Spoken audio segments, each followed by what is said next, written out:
How you do? These are what's coming up on today's build. For this simple but effective one here, grab your ashwood half wall, stick one of those either side of where your door's going to go, then the full walls on top, then rotate them round to get your X's on the top, then get your ashwood door, lock that in, then you want your ashwood arched wall, rotate that round until it snaps into place, then you want the plane again, get your dartwood pieces, just press shift so that they pop out at either side of the door, then you grab the ashwood arch, and those just overlap in the middle there. Just stick the lantern in the middle at the top and you're done. This one here is nice and easy again. What you want is your plain wood walls first, like 4 of those, then your ashwood door, same again with your ashwood arch to fill it in, 2 meter wall on the top, half wall on the top even, just plonk your dartwood beam 2 meter horizontal, and the same by the side of the door, this time not jutting out, then the dartwood arch just jutting out like so that it comes out the right distance. Grab a 2 meter beam, then the little 1 meters at the end, that way you can then overlap the arch so they don't stick out too far, and then you can overlap with the dartwood beams, and of course finishing off with a nice little lantern. And there you go. The next design, I'll just get rid of these at the ends, so I've got a bit more space to work in so you can see properly. This is back with your ashwood halfwood walls as a starter, then rotating them back so you've got the X's and the little points at the top. Chuck in your ashwood door, same again with the little arches, and then the point again so that all the patterns line up. Then if you get your ashwood roof cross, you can have them as your porch area. Grab your ashwood arch, toggle until they snap, then 1 each at the end.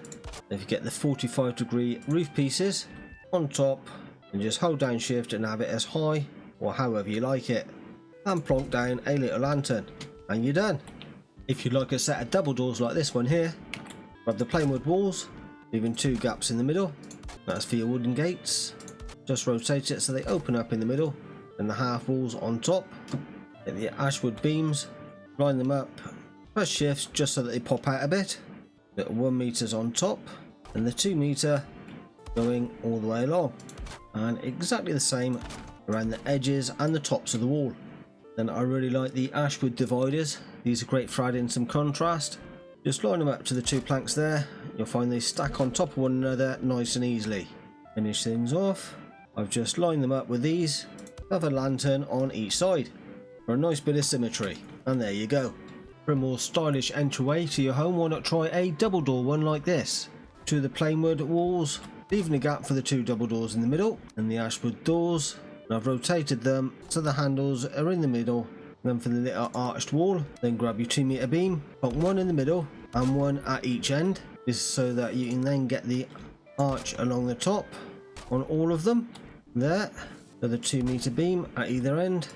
What you're after is the ashwood arch. You just toggle it so that it just pop out a little bit but meet in the middle. Then you can have it coming out a little bit further like that to add a bit of depth to your build. Then your decorative window, toggle and line it up so it's at the center point there. Next is the 2 meter dartwood beam. Try and get it straight, not like me. There we go. Good God. Hello. Yeah, there we go. And the dartwood normal arch just going inwards like so. And then for the roof, what you're after is the 45-degree shingled roof. Plonk the ashwood X's on either end there, and just fill in the rest with your plain wood. To get the little decorative pieces you see here is actually just the ashwood arch wall. Toggle it until it goes in, and you'll just rotate and go all the way around, creating a nice bit of detailing. And a couple of lanterns just to finish everything off. And there you have it. For a grander entrance on your bigger buildings, use the old flame metal gate, and then either side 4 of the Kroclo medium pillars. You can have your arch to finish things off nicely at the top. Then to enhance things further, if you grab your Kroclo floor 1 by 1, have that so that it just sinks in on both sides. Then with your medium pillars again, you don't want it just smack bang adjacent to the other pillar, you want it sinking in just a bit and lining it up there. And the reason for the overlap is if you don't, when you place your next arch piece, you'll end up with a gap in the middle. What you're after so that it's all flush and you don't see daylight coming through, so that you get the other one perfectly level. You start off with the arch piece first at the top and then work your way down with the medium pillars. Then you can remove your flooring piece and place the pillar piece underneath. And if you go once more, grab your 1x1 flooring pieces again, have them just sticking in and stack one on top of the other. Again, have it so that it just slides in like so. As you can see, there's now no gaps at the top and it enhances the doorway much more. And for recreating this on this side, start off with your black marble, after 1 block, then a 2 block, then another 1 block. Then you got your Gralston wall 1x2 sliding in the middle there and just in line with the 1 block where it meets. Next is the 1x1 flooring and have that so it's just overlapping the black marble on both sides like so. Then get your verdure metal wall in the middle, and for the little detail at the bottom there is the Gralston small beam. You can just sink in.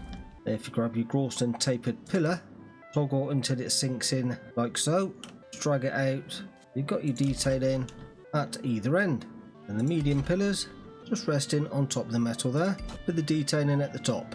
Another of the 1x2 walls, then your Gralston small pillars, you stick one at the top there, then you can come down and get rid of the one at the top.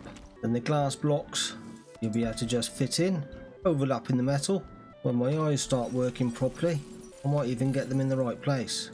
With the blue jute curtain, you can line that up just at the top, detailing your windows. Then on the inside, grab yourself a lantern, just have it sinking in like so. Then from the outside, you'll have the glowing lantern showing, inviting you in to your nice warm castle.